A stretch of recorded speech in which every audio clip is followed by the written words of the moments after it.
Mga kabalitaan, may napansin lamang po kami sa may CCTV camera ng MMDA na sa bahagi po ng White Plains ay may nadisgrasyang isang pampasayarong bus. At upang alamin ang update tungkol dyan, makakasama po uli natin si Bench Bondok. Bench, anong nangyari doon sa may bus na sumalpok ata sa gilid ng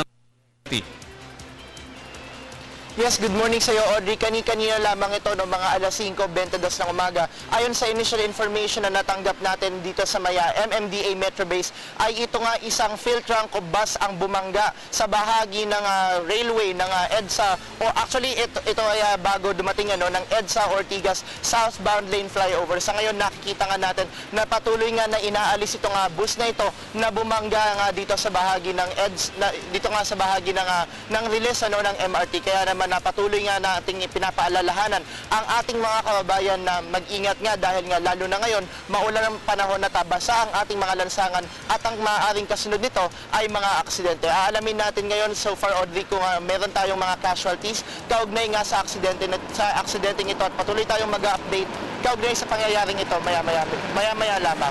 At yan ang latest mula dito sa tanggapan ng MMDA sa lungsod ng Makati. Gagapay po ang MMDA Traffic Metro Base para sa Telebisyon ng Bayan. Ako po ang inyong Road Top Prince, Bench Bondok. Audrey?